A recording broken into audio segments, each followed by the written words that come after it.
যখন এই পাইলটটি হাঁচি দিল তখন ভুল করে সাম্প্রতিক বোতামটি চাপা পড়ে গেল। এবার বোমাটি গ্রামে বিস্ফোরিত হতে চলেছে। সেনাবাহিনী একজন অভিজ্ঞ সাপারকে ডাকলো, কিন্তু জটিল তারগুলি দেখে সে ভয়ে নিতর হয়ে গেল। তারপর গ্রামের বাচ্চারা নিজেরাই কাজটি করার সিদ্ধান্ত নিল। তারা স্পষ্টভাবে দায়িত্ব ভাগ করে নিল।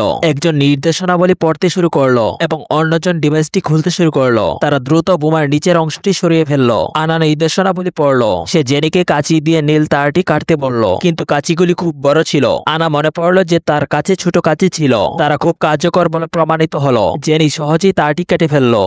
তারা লাল তারটি কাটার কথা ভাবলো, কিন্তু জেনির হাত ছোট ছিল। তাকে বোমার ভিতরে উঠতে হয়েছিল। সে লাল তারটি কাটতে সক্ষম হয়েছিল। সবাই ভেবেছিল যে এখন সবকিছু শেষ, কিন্তু হঠাৎ বোমাটি কাঁপতে শুরু করলো। দেখা গেল যে আত্মধ্বংস মোড চালু করা হয়েছে। বাচ্চারা আবার নির্দেশনাবলী খুললো। এতে লেখা ছিল যে আরো একটি তার বাকি আছে। জেনি লক্ষ্য করলো যে সে সাদা আঠা দিয়ে ঢাকা। আঠাটি কোনো প্রচেষ্টাই নড়েনি এবং তারপরে অ্যালার্ম বেজে উঠলো।